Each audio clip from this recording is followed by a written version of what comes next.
স্বাধীন বাংলাদেশে মুক্তি পেয়ে ফিরে এসেছে বাংলাদেশ জাতীয় যুবদল সিলেট মহানগর জেলা যুবদলের পক্ষ থেকে আজকের এই সংবর্ধনা অনুষ্ঠানে উপস্থিত সিলেট জেলা যুবদলের নির্বাচিত সভাপতি অ্যাডভোকেট মুমিনুল ইসলাম মুমিন, উপস্থিত রয়েছেন সিলেট জেলা যুবদলের নির্বাচিত সম্পাদক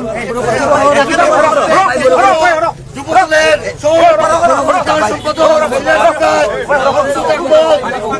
আমাদের মধ্যে রয়েছেন সাবেক আহ্বায়ক ও সিলেট জেলা বিএনপির যুগ্ম সাধারণ সম্পাদক সিদ্দিকুর রহমান পাপলু ভাই, আপনাদের সম্মুখে বক্তব্য নিয়ে আসার জন্য অনুরোধ করছি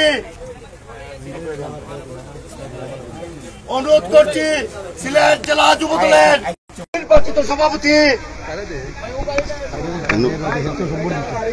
নির্বাচিত সভাপতি অ্যাডভোকেট মুমিনুল ইসলাম মুমিন ভাইকে বক্তব্য নিয়ে আসার জন্য অনুরোধ করছি। ধন্যবাদ।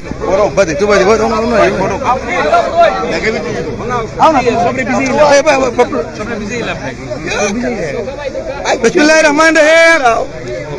সম্মানিত সিলেট জেলা এবং মহানগর, আপনারা যা দেখেছেন বিগত আন্দোলন সংগ্রাম করতে গিয়ে আমাদের সহযোদ্ধা সিলেট মহানগর যুবদলের সাবেক আহ্বায়ক কমিটির সদস্য সহ উমেদুর রহমান উমেশ সহ অনেকেই এই পালিয়ে যাওয়া শেখ হাসিনা নির্যাতন অত্যাচার করেছিল এবং বিভিন্ন মিথ্যা মামলা দিয়ে কারাদণ্ড করে রেখেছিল। আজ এই স্বাধীন দেশে দ্বিতীয় মুক্তিযুদ্ধের মাধ্যমে ছাত্র জনতা জাতীয়বাদী শক্তির যে বিজয় এসেছে, সেই বিজয়ে আমরা আনন্দিত। আমাদের সহযোদ্ধা উমেদুর রহমান উমেদকে এই সরকার জামিন দিতে বাধ্য হয়েছে।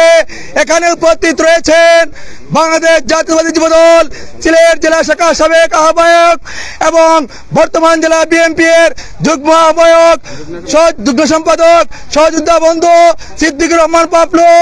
আজকে উপস্থিত রয়েছেন যুবদল কেন্দ্রীয় নির্বাহী সংসদের সাবেক সিলেট বিভাগীয় সাধারণ সম্পাদক এবং সিলেট জেলা যুবদলের নির্বাচিত সাধারণ সম্পাদক মকসুদ আহমেদ।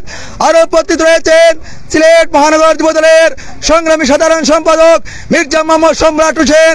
আরো উপস্থিত রয়েছেন সিলেট জেলা এবং মহানগর যুবদলের সাবেক আহ্বায়ক কমিটির নেতৃবৃন্দ। আমি একটি কথাই বলবো, আজকে আপনারা দেখতে পাচ্ছেন এই পালিয়ে যাওয়া শেখ হাসিনার প্রেতাত্মা যেভাবে বাংলাদেশ